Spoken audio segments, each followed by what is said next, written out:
The Wintermaker, it was the spirit of winter, noticed that the duck seemed to be very happy. And he said, there's something wrong here. Even though that his lodge was warm and comfortable and he was eating well, the Wintermaker got very jealous and very evil.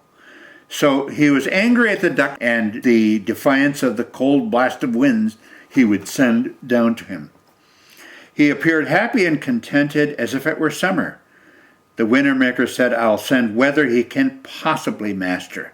So the Wintermaker poured forth cold winds and great drifts of snow till it was impossible to live in the open air.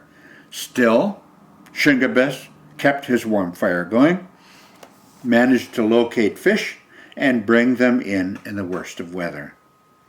Not understanding how this was possible, the Wintermaker decided to go and visit the duck. That very night he went to the door of Shingebis's lodge. Shingebis had cooked a meal of fish and was lying on a reed bed telling his stories and singing his songs. The little fisherman knew that the Wintermaker was outside the door because he felt his icy breath. He kept on telling stories and singing songs, although the Wintermaker was not present. At length the Wintermaker entered the lodge and took a seat opposite Shingebis, and Shingebis refused to notice him. Instead, he got up as if no one was there, took his poker, stirred the fire till it burned brighter and hotter.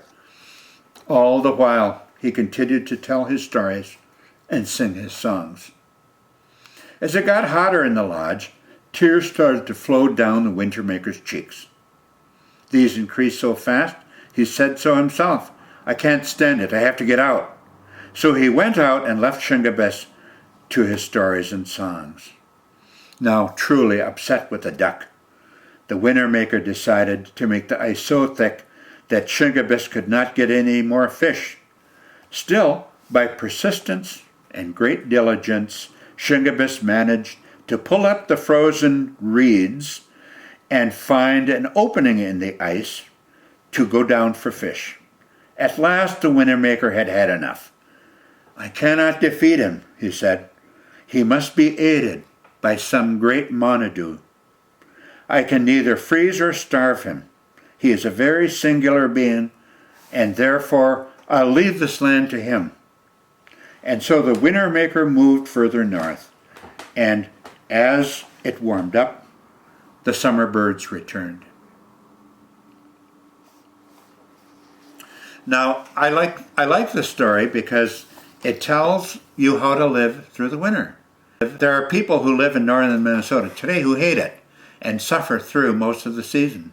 But what you're supposed to do is sing your songs, store up your food, go out and smile at the bad weather, and that ultimately defeats the Wintermaker.